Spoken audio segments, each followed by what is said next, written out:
You have a great history with your first company, Sastry 3. Thank you.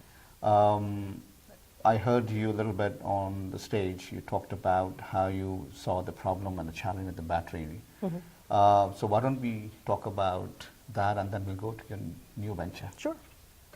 The question I had was, as an entrepreneur, obviously you're an academic, and I'll delve that into a little later.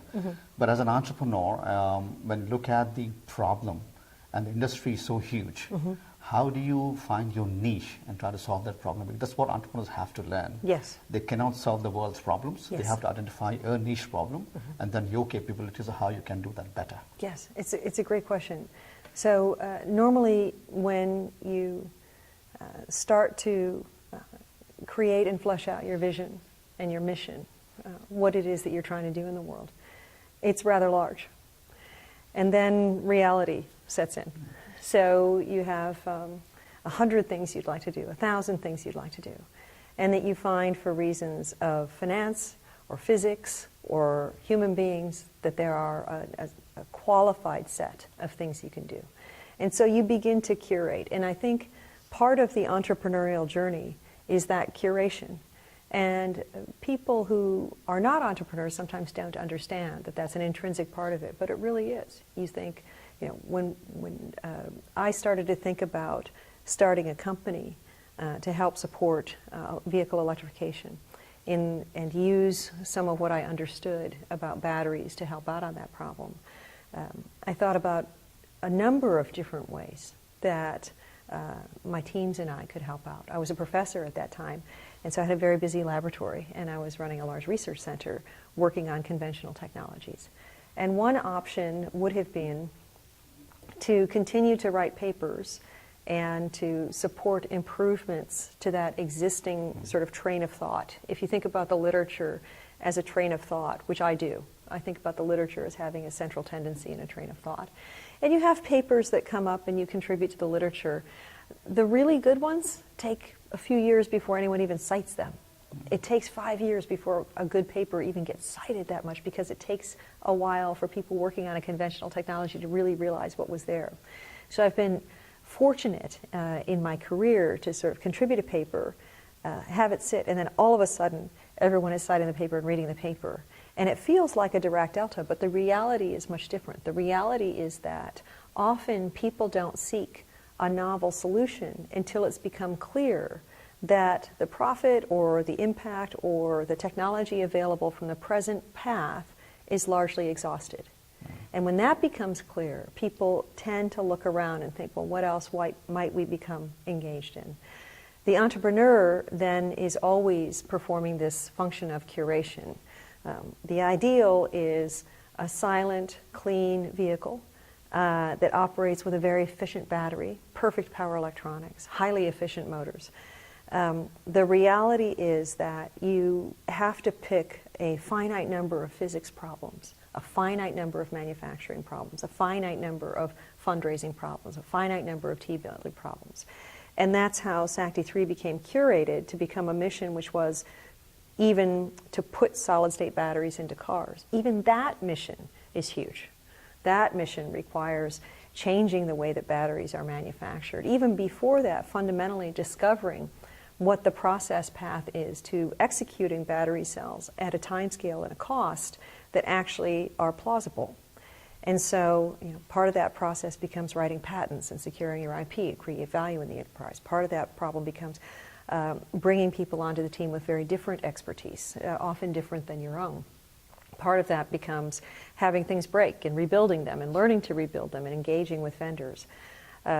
So when I think about how that mission became sharp enough to be executable, hopefully that helps explain it. It happens in steps. But the transition from being an academic to entrepreneur is huge. Not many people have done that. A lot of academics actually are propellers for entrepreneurs. They mentor them, they encourage them, and then they guide them throughout the journey, but haven't seen them transition. So it will be good to learn, how did you get that opportunity and how do you take that mantle on and then move forward? I think that more and more we will see this. I think that a generation ago there was this idea of the company person, that you join a company or an institution and you stay there for 30 years. And increasingly that's not true. Not only in business, not only in industry, but also across sectors. We see business, government, academia, trading people at a much more frenetic, much more healthy pace, I think. I would say, as a high-level comment, they're very different. So anybody who says was really good at business and I can be great in government, or I was really great in government, I can be great in academia, I was really great in academia, I can be great in industry. I don't believe that as a tautology. I don't think that's true. Each of these sectors has a very different mission. And that, I think, is the thing that I had to really personally work on, transitioning from academia to business. In academia, you bring people into your lab, and no matter where they start from, you bring people in your class, no matter where they start from, you are working very hard to help people grow from A to B. You're working, yes, on the technology, yes, on the material in your class, yes, on the research, but you're also very directly working to build people. And the relationship is one of service, that you bring people in and you mentor them, you coach them, because you want them to become these different people, able to execute, able to do things that they couldn't do before. In industry, you're focused on the enterprise. Some people will contribute to that, some people will not. Some technologies will contribute, some technologies will not.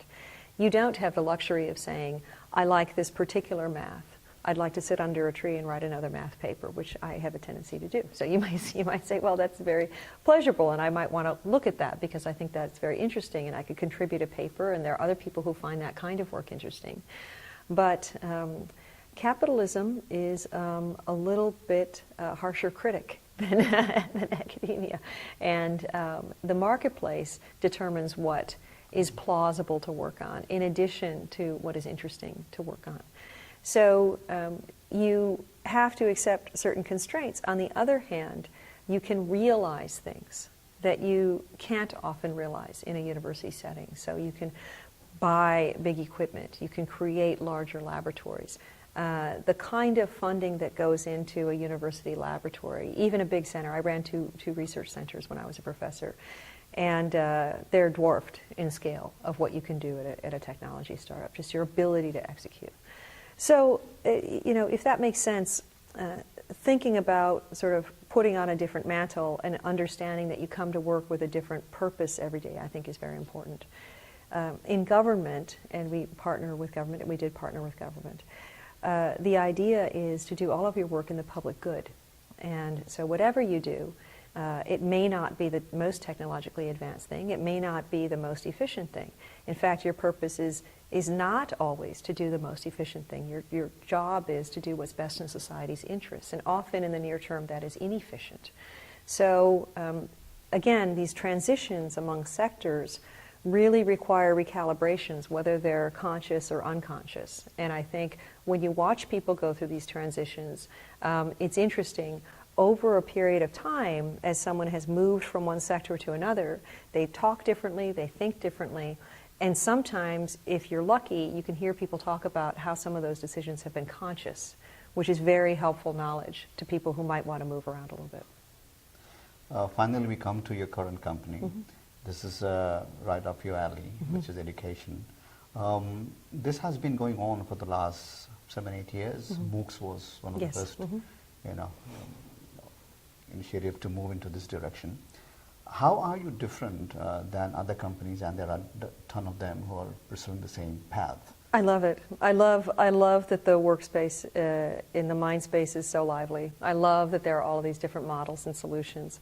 We very specifically believe that a huge, important economic differentiator, a huge, important cultural differentiator is getting that college degree.